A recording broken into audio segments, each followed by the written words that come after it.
My name is Anya. I have been in the games industry 16 years at this point, almost 17. I got my start in flash gaming, specifically for a site called addictinggames.com, Oh yeah. which is always like a little bit of a throwback. But my Mhm. main responsibility was finding games for the site. And so doing licensing and stuff like that, which was very cool at the same time. We were owned by Viacom, so we were under the Nickelodeon brand. So I worked Yeah. for Nickelodeon. So I got moved from San Francisco Bay Area to New York, where I'm still in New York. I've been in New York for a very long time, over Mhm. 10 years. So I worked for Nickelodeon corporate for a couple of years and then just realized, like, yeah, this is not saying it. I don't want to do the corporate thing. This is like too much. So I did a bunch of job applications and ended up getting a job at Kickstarter as a games outreach person, and eventually worked my way up to being the director of games for the last like 2-ish years that I was at Kickstarter. Mhm. I was responsible for the games categories: video games, tabletop games, LARPs, mobile games, everything. I think that's what I'm sort of most known for as Mhm. like Kickstarter person. Yeah.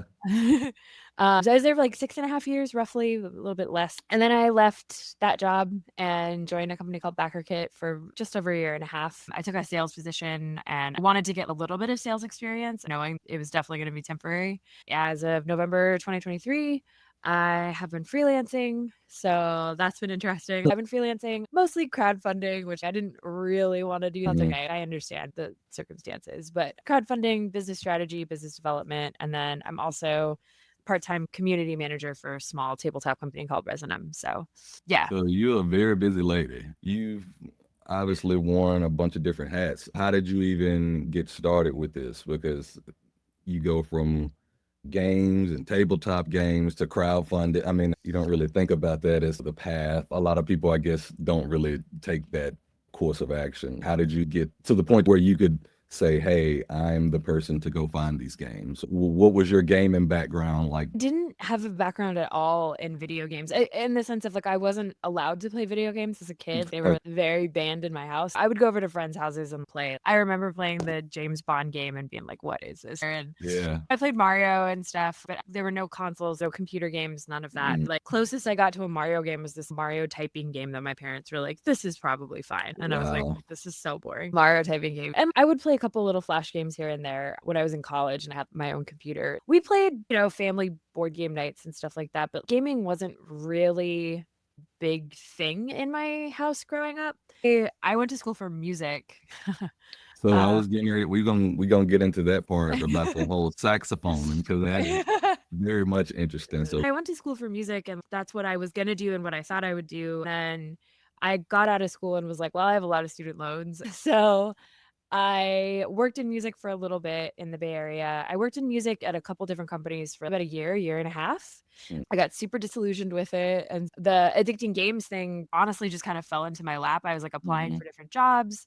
And I was like, well, if I take this job at Viacom, MTV Networks is there. Maybe I could work my way through the company. I got hired at Addicting Games because I didn't have a gaming background. And they wanted somebody that was like an adult that would be able to think kind of like a kid, just in the sense of like, well, I'm not going to look at a game and be like, this is just Katamari, blah, blah, blah, blah, blah. I'm going to look yeah, at it and be like, it's cool. It's fun. I like playing yeah, it.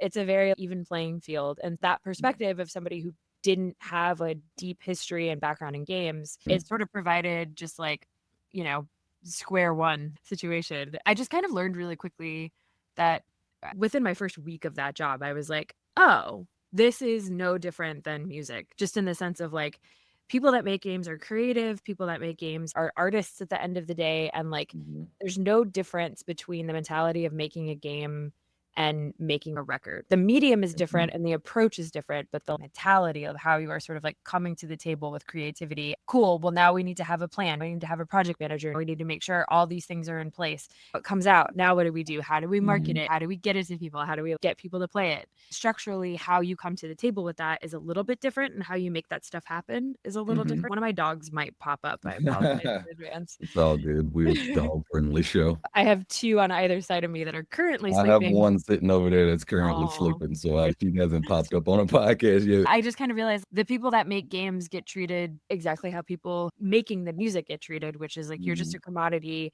Yeah, you're the one that has the creativity, but we want to exploit that as much as possible. And I was like, right. Got it. Okay, I see Yeah. what this is. Yeah. So that mentality of just like, I don't actually have an interest in making a game, right? Like a lot of people get in the games industry because they're like, I want to make games, I want to make games, I want to make games. Great, awesome. But there's 100 other things that need to happen Yeah. for that game to come to fruition.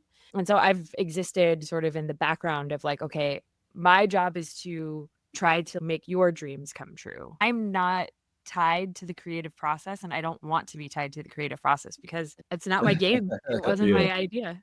I think it's very interesting that you said that not only do you not really have a gaming background, but you don't even really want to make games either. It's just like, hey, I sort of know what I want to do and I'm kind of comfortable doing it my own way. Is that sort of the reason why you are freelancing now? Is that more comfortable for you? Mhm. Are you just waiting on another opportunity that might be better? What is the approach as far as big company versus being indie? Yeah, it's a good question. I think to be totally honest with you, I just got really tired of working for companies that didn't Mhm.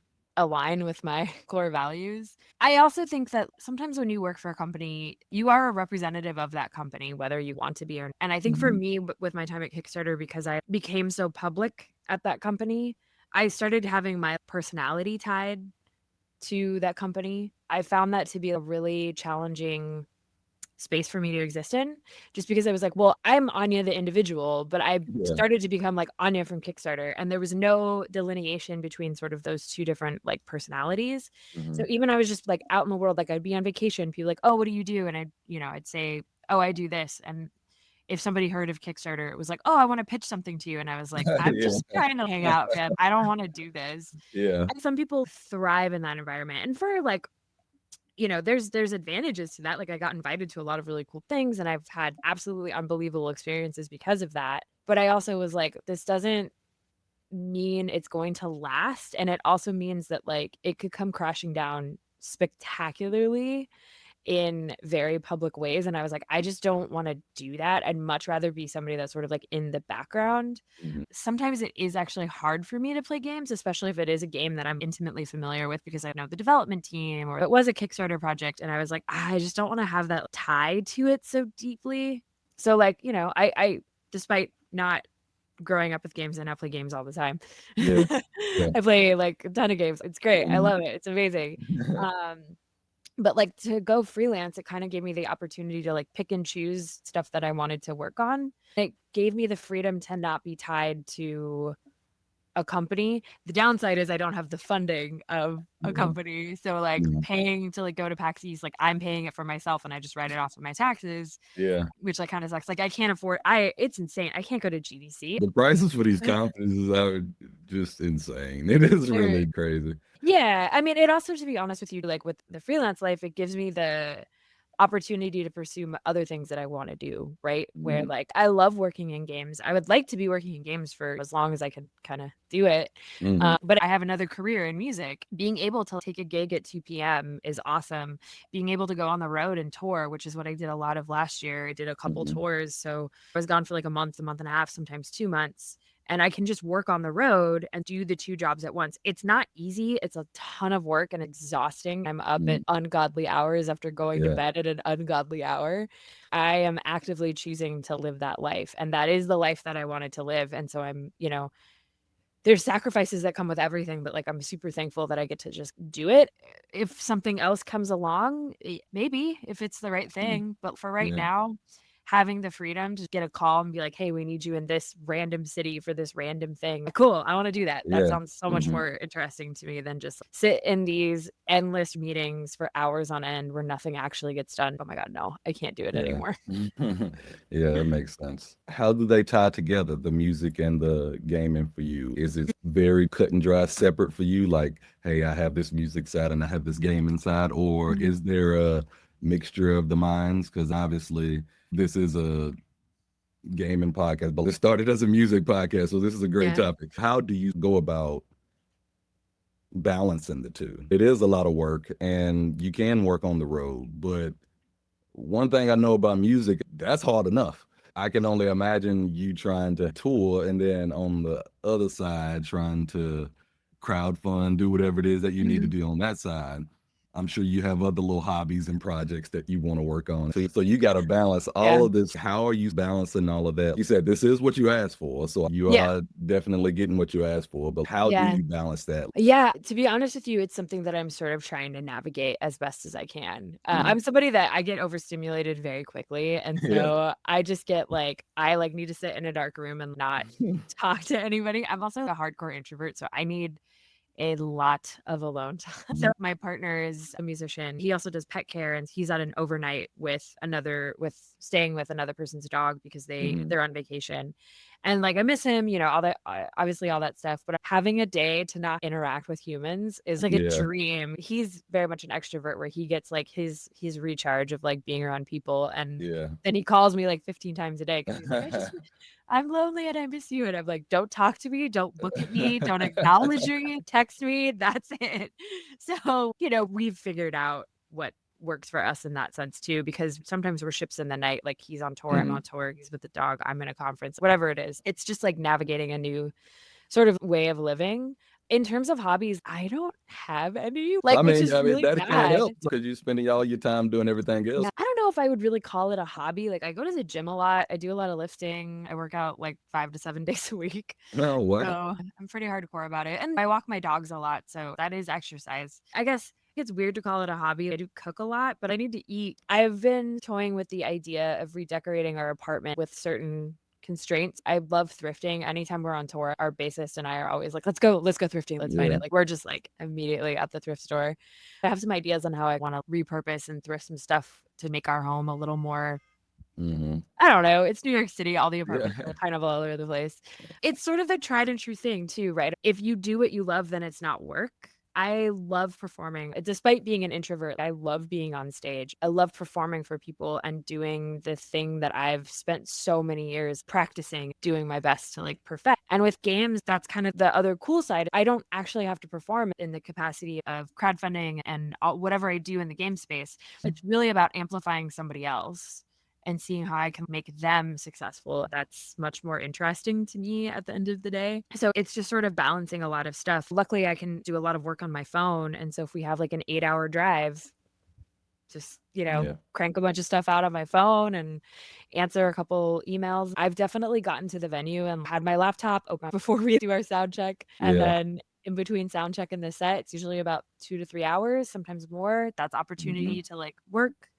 And then I get up in the morning, I go to the gym, I have my coffee at our hotels, and then I work for a couple hours and then get in the van. And Mhm. then it's a little bit of a new structure. Mhm. Sometimes it's pretty overwhelming. I've had to put some rules in place so I don't work on the weekends Mhm. as much as I can because I do understand the importance of like, having a break. Yeah. Having a hobby outside of this is something that I've sort of been trying to figure out. Gaming is also a hobby, but it's Yeah. something where I do play a lot of games. I play a lot of Fortnite. I play a lot of Stardew Valley. It's almost every console you can think of in this apartment. Mm. We play a lot of Dungeons and Dragons and other TTRPGs and board Mhm. games. We have board game nights and friends over. In a couple of weeks, we're gonna have like 4 nights in a row where we're doing like different games that we're playing. So like Hmm. it's it's I don't know, I'm trying to figure Yeah. out the balance. I would like to have more hobbies. My mom shipped me a mini sewing machine, and that's something I've been Mm. toying with. She's an incredible seamstress. I grew up with all my clothes being made with prices and everything else going on. I should be a little more self-sustaining and Yeah. patch up my own clothes and Yeah. make my own stage clothes. That'd be So cool. I've been toying with the idea of it. DIY stuff is more Mhm. my speed. I'm really tired of going to a store and being like, it's the same, it's all the same. Everything is the same. Like I Mhm. don't want to just get the same thing. I've been buying the Yeah. same thing every year. Like this is crazy. So Yeah. That's pretty cool. How do you sort of go about it, like, when you're thinking about taking gigs or doing different things? Like, is music, like, your primary focus, you would say? I would say it kind of oscillates, to be honest with you. I think music is the thing that definitely brings me the most joy, Okay. but it's really hard. And so Mhm. the answer to that is it kind of depends. I would love to have music be more of a focal point for me. Mhm. I'm in a really interesting situation where there's a lot on the horizon that needs to line up for those things to happen. And it's clear that those things are going to happen. It's just timing is the challenge. So having a fallback, which doesn't feel like a fallback, but having this other career in games, which is still a very creative field. I'm not just putting numbers into a spreadsheet and then calling it a day, which is fine if that's what people enjoy. It's not for me. But being able to have a little bit of a fallback is helpful. The two mediums and the two industries are so closely hand in hand that sometimes crossover between the two is like they're virtually interchangeable. It's a little bit of a blessing in disguise where I get frustrated with stuff in games and I'm like, I just want to focus on music full time. I get frustrated in music and I'm like, I'd rather just do more gaming stuff. They go hand in hand so commonly that I can't really pick, and I don't really want to pick. I feel like there is this weird perspective that we're supposed to pick things in a weird way of like, oh, this is your career and that's what you do, and then this is your hobby. And so this concept of having multiple sources of income and being multifaceted and not just being like, this is your thing. I think with anybody that works in a creative field, you need to have multiple sources of income. Sometimes your month is going to be short.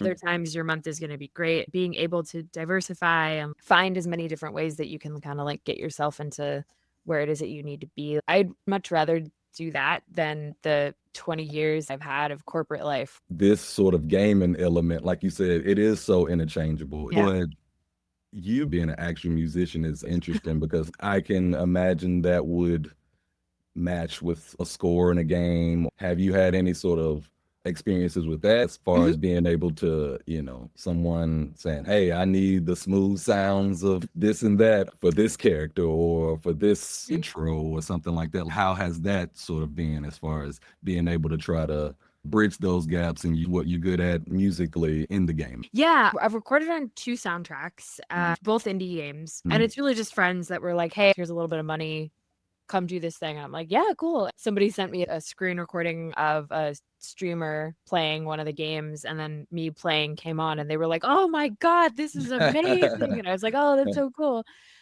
For the tabletop side of stuff, like obviously it's a little different, but I did this once and then it sort of has stuck.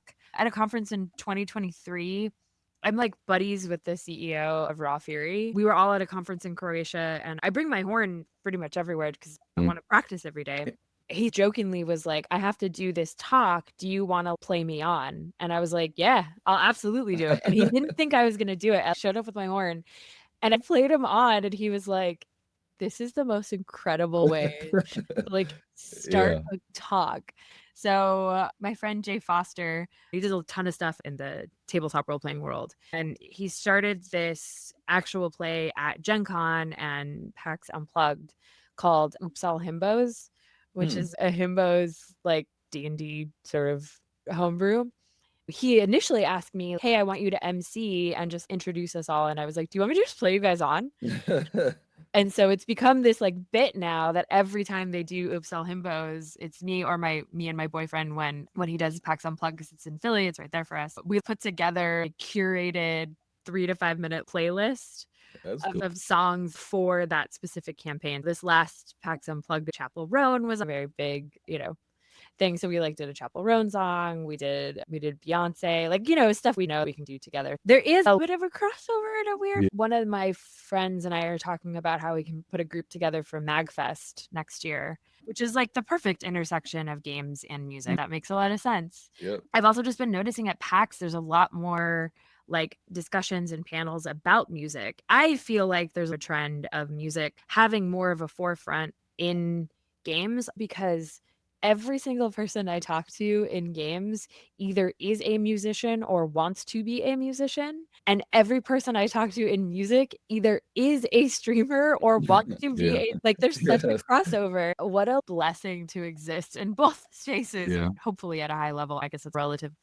Yeah, I think it's that need for content, the constant stream of things to come and see. You put out a song and then next week people are like, okay, where's the next song? And it's like, you don't even know what it took to get to this, the work it takes to get through that. More and more as I think technology sorts to continue to grow and things like that.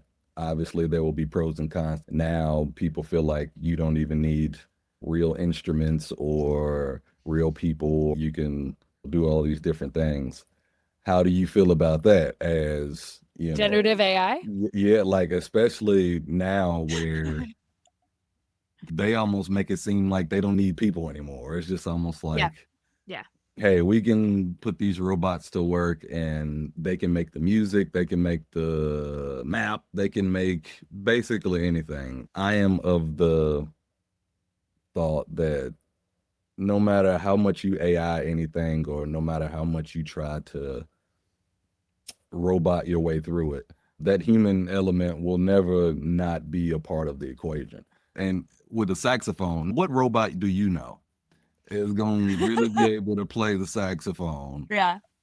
the way that a human being has spent all of their time learning how to perfect the sound and the different oscillations? How does that even work? I don't even know. But how do you feel about people saying the robots Yeah. are coming to take over everybody's job? How do you feel about that whole transition? It seems push out the more creative people as far as Mhm. like, playing instruments or creating things. I have a lot of thoughts on it. I think this line, I'm very much against it.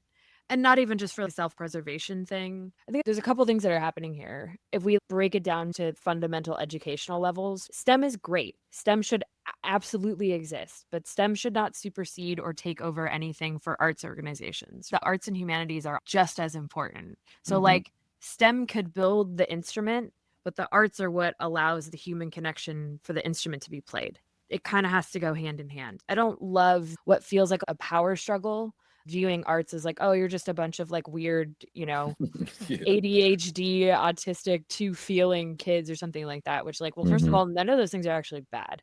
You're choosing to look at it from a negative perspective, and that is a choice. To feel things extremely deeply. I get distracted very easily. I get overstimulated very easily, but I'm also able to provide a high level of empathy and look at things from different perspectives. So when it comes to the notion of we'll just have robots do everything, I'm amazed at how many movies have been made about how bad AI is, Yeah. how AI Yeah. should not take over, Yeah. and humans were like, "We didn't get the message. We'll just move forward with it." I think also just nothing that AI has created in terms of art is good. It's just all objectively bad. And what's so fascinating is even something as simple as just like an image, right? Like this was a big thing of like, oh, these AI generated images. Everybody that I know, and granted, I am in a vacuum of a bunch of weird leftist, socialist weirdos, but we all say the same thing. There's something off about this, right? The whole point of art is to either express something or to elicit some sort of emotion from another person, right? You want to find that connection. You find that connection to art. So you have your favorite song, your favorite movie, favorite piece of art, whatever it is, whatever sort of creative space that you exist in, it resonates because it elicits an emotional response out of you. Mhm. And so when like we've seen these generated AI images, we all just kind of go, it just looks weird. Like there's just something that Yeah. feels icky. Versus like, I see a Diego Rivera painting and I'm like, this is one of the most beautiful things I've ever seen. Like it's so Mhm. stunning. I go to a museum, I see a Monet painting. Oh my God, like I can't believe that a human was able to do this, right? I go see a concert. Wow, I can't believe how these people have spent the Malcolm Gladwell 10,000 hours perfecting Mhm. their thing. So the generative AI completely removes the connection that is inherent for art. I don't really understand. To me, it's just lazy. It Mm. just feels extremely lazy. There was that big thing going around for a while of some dude saying, "Oh, well, now we never have to practice instruments. You never actually have to learn an instrument." And I'm like, that is so stupid. It's lazy. Why are you trying to streamline the whole point? Also, there's a fundamental misconception that it means you are perfect at your instrument when honestly the whole point of being a creative person and being an artist is constantly striving for that next level. There is no cap here. There is no like, oh, I've achieved everything I can as an artist. That actually Mhm. doesn't exist, Right. right? Bruce Springsteen is still practicing Yeah. his guitar. Like Eminem is still like redefining who he is as an artist with at least every cycle. So Mm. like why would you look at these like artists and their absolute best of where they are and say that's all they can achieve? That's not true. The laziness to me is just it's kind of insulting because you're basically Mhm. saying that like, all this time that I have spent to sound better, be better, whatever that is, you're saying that I've just wasted my time, and I fundamentally disagree with that concept. I want AI to buy my groceries. remind me that I'm out of tofu or something. That's a Mm-hmm. great use of AI. That actually does streamline my life a little bit. But like taking over people's jobs because you could just pay people less money, it's crazy. And the art suffers so drastically, but also it's like Yeah. so devoid of any sort of, like how many times have we like watched a movie and like somebody doesn't say anything, but you can like read everything on their face? Those Mm-hmm. are powerful moments that resonate with us. Why would you want to get rid of that? That's so strange. Yeah. What are you working on? Or obviously, don't speak on nothing you don't want to speak on. But what are you working on now? What is sort of the near future looking like for you? Yeah, I have a couple projects that I'm working on right now for the crowdfunding world. I'm working on a video game project that I'm really excited about, bringing the game to Kickstarter. It's called Animation Versus. It's with this guy named Alan Becker. He's a big YouTuber. It's a little bit out of Mm, my world, but it's a pretty cool fighting video game, which is really okay. exciting. A couple Cool. of other smaller Kickstarter projects that are coming out. So I'm still always chatting and seeing how I can help in the world of Kickstarter. I'm always happy to talk crowdfunding, community management, biz dev, stuff like that. Mm, That's a lot of what I do. For the music side of things, I have shows coming up, and then I'll be going back on the road in June. At the end of May, we're going to go to punk rock bowling. We're playing punk rock bowling, which will be really cool in mm. Vegas. Then I'll be all over. In June, we're going out for a quick 2-week tour with this band called the Rum Jacks, who are kind of like Dropkick Murphys. We'll be doing a couple things with them. We might be recording an album, or we're figuring out the next steps with that band. Mm. I'm always playing. I play a lot of weddings. I might just pop up if you live on the East Coast. Yeah, that's pretty cool.